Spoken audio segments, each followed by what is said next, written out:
Silk Road.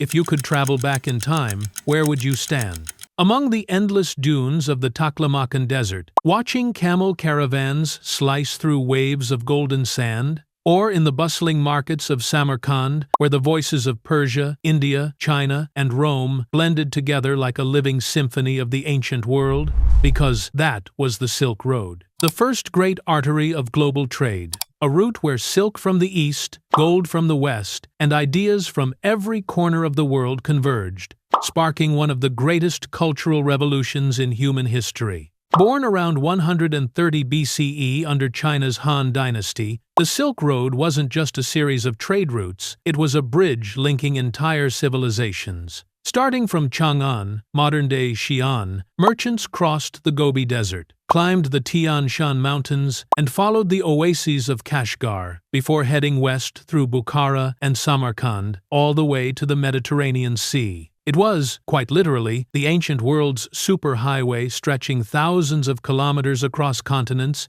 The product that gave the route its name was, of course, silk, the soft gold of China. Roman nobles were so obsessed with it that the Senate once tried to ban silk garments for being too luxurious. But silk was only the beginning. Along this route flowed jade, spices, gold, horses, glassware, porcelain, and incense, along with something far more precious: knowledge. From the west, the Chinese learned glassmaking and grape cultivation.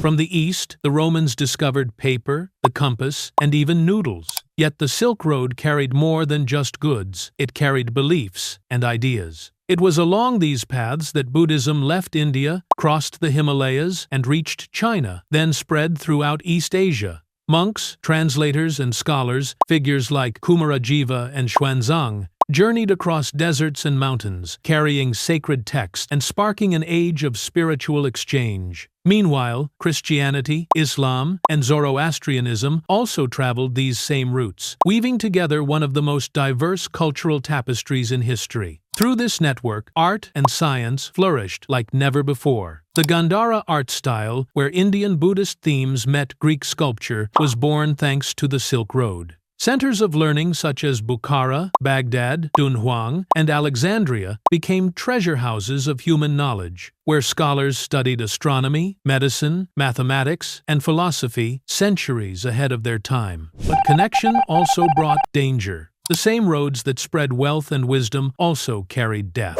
Plagues like the Antonine epidemic in Rome and the Black Death in medieval Europe spread along these trade routes. Even so, humanity never stopped moving because the promise of knowledge and exchange was too powerful to resist. By the 15th century, when sea trade took over, the Silk Road began to fade into history, but its legacy never disappeared. From language and cuisine to religion, art, music, and science, the Silk Road left its mark on everything we know as global culture. It was the first time humanity truly learned how to listen, share, and coexist. Today, when we talk about globalization or the connected world, we're really continuing what our ancestors began more than 2,000 years ago across the same deserts, mountains, and dreams. Because the Silk Road was never just about trade. It was about curiosity, discovery, and the unbreakable human drive to connect. Renaissance. Imagine Europe in the 14th century, a continent still wrapped in the shadow of feudal castles, where knowledge was chained by faith and unquestioned belief. And then, suddenly, in the heart of Florence, a spark was lit. The sound of hammers echoed through marble workshops. Ancient Greek manuscripts were opened after centuries of silence, and artists, instead of painting distant saints, began to paint people as they truly were: human, emotional, alive.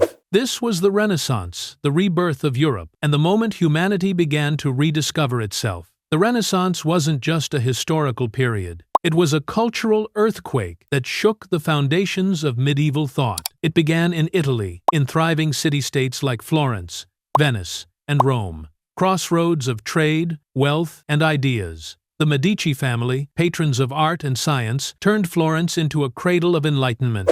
But deeper than wealth or power, the Renaissance was born from a new way of thinking. From curiosity, doubt, and one daring question: how does the world really work, and who are we within it? From that question came a revolution of the mind. In art, Leonardo da Vinci wasn't just the painter of the Mona Lisa. He was a scientist, engineer, and philosopher, one of the first to see the world through the lens of observation and reason.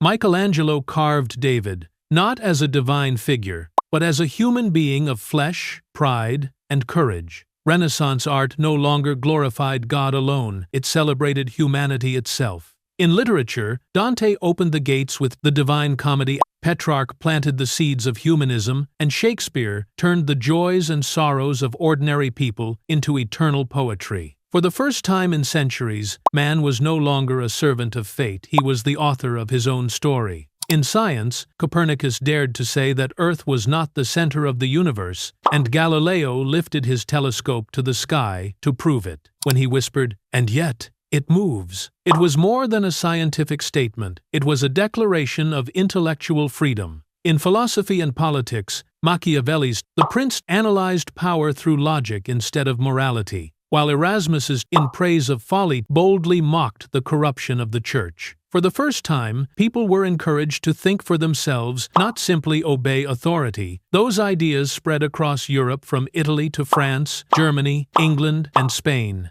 igniting the minds of geniuses and dreamers alike. From the fire of the Renaissance came a chain reaction. The Reformation with Martin Luther, the Age of Exploration with Columbus and Magellan, and later the Age of Enlightenment. The world transformed. Books, once rare treasures, became accessible thanks to Gutenberg's printing press. Knowledge spread beyond monasteries. Universities began teaching philosophy, mathematics, and astronomy instead of only theology. Europe, once trapped in medieval darkness, became a forge of learning and discovery. The Renaissance didn't stop at Europe's borders. It paved the way for the scientific revolution, the industrial age, and the birth of modern democracy. Its core philosophy, humanism, the belief that mankind is the measure of all things, became the foundation of modern thought. More than 600 years later, every time we look up at the stars, explore the genome, write poetry, paint, or simply ask, why? We are living proof that the Renaissance never truly ended. Because the Renaissance was never just an era, it was a spirit.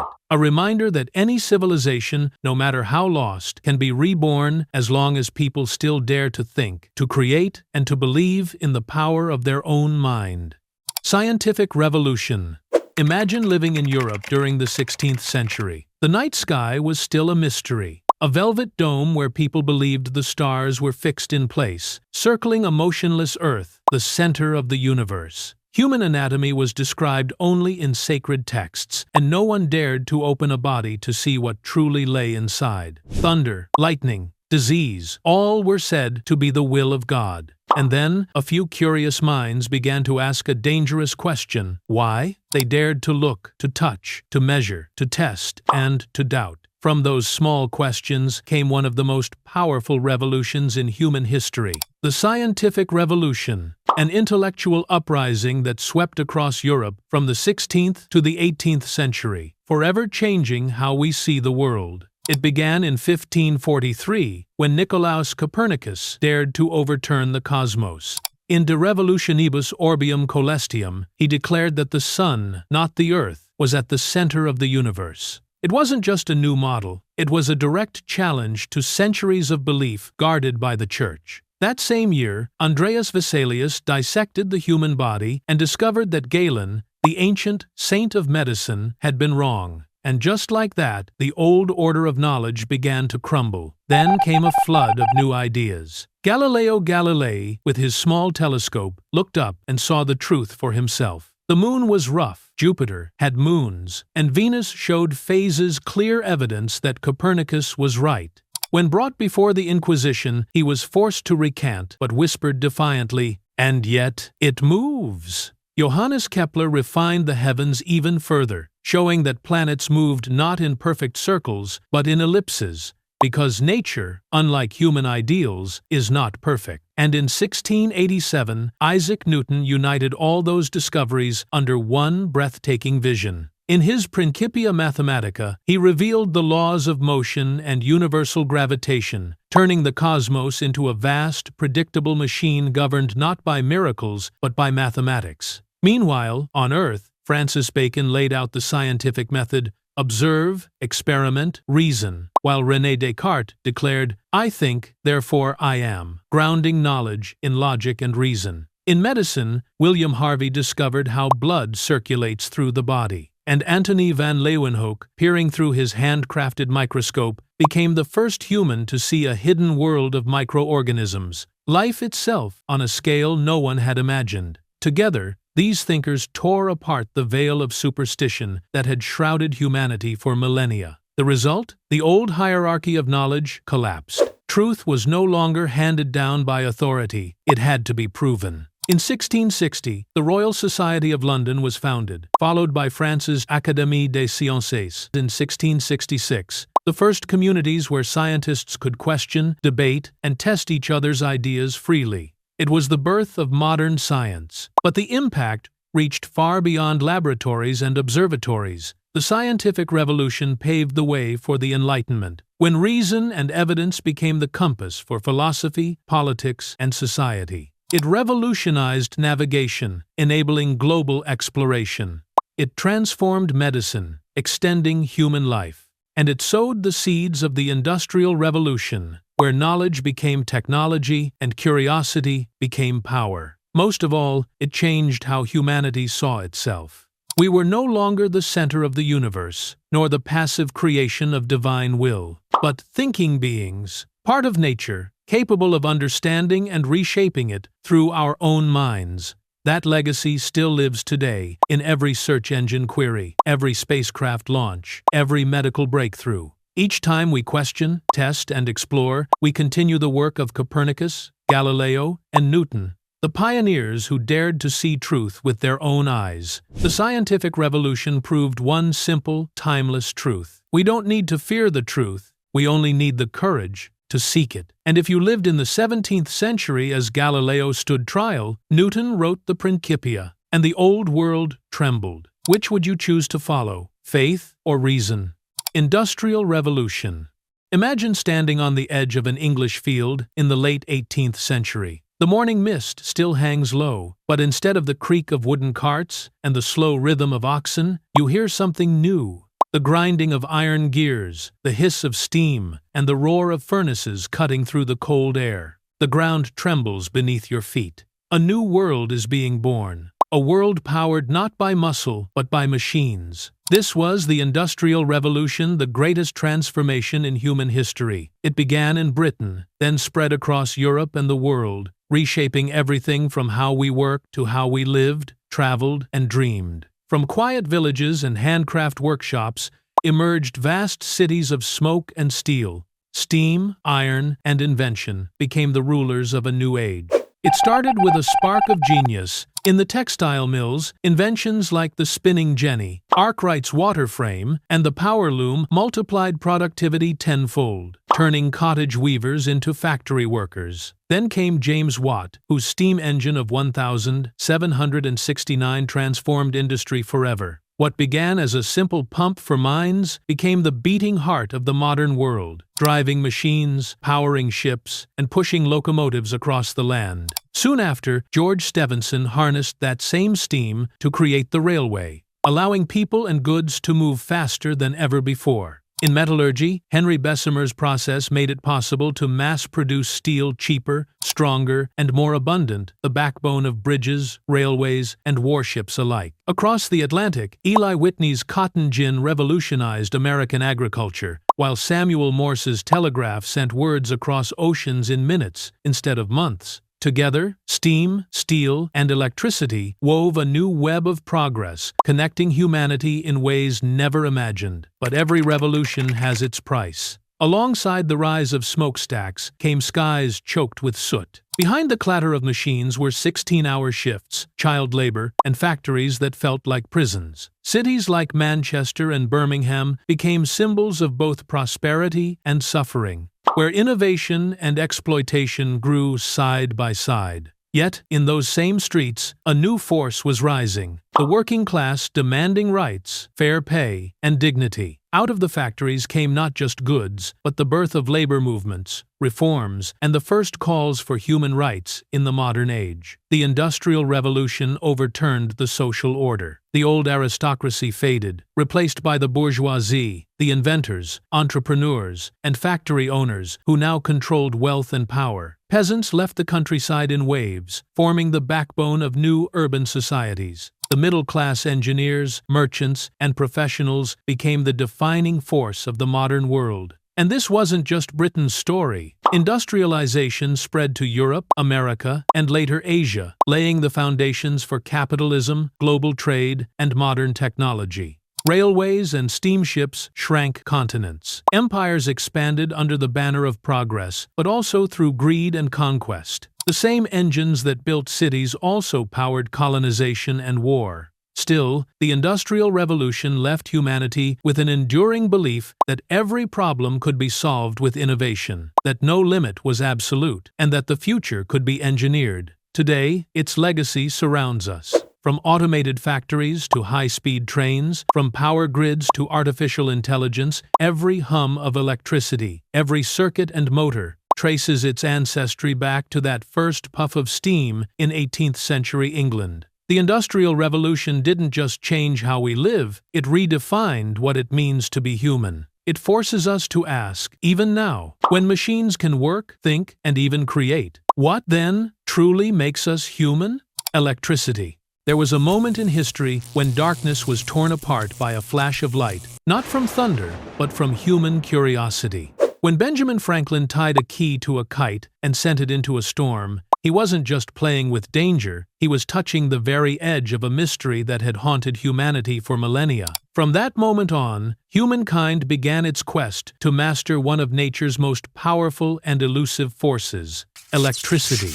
Once feared as the wrath of the heavens, it would soon be tamed to light our cities, power our machines, connect our voices across oceans, and define the modern world. Like fire to prehistory and steam to the Industrial Revolution, electricity became the heartbeat of a new age, an age where nature itself could be controlled by human knowledge, imagination, and ambition. It all began with wonder. Thousands of years ago, people noticed that rubbing amber could attract dust, or that electric eels could deliver a jolt, but no one knew why. Then came the 17th century. William Gilbert laid the foundation for the study of magnetism and electricity, coining the word electricus. In the 18th century, Franklin proved that lightning and electricity were one and the same, a daring experiment that turned fear into understanding. By the 19th century, discovery turned into innovation. Alessandro Volta built the first battery in 1800, creating a steady flow of current.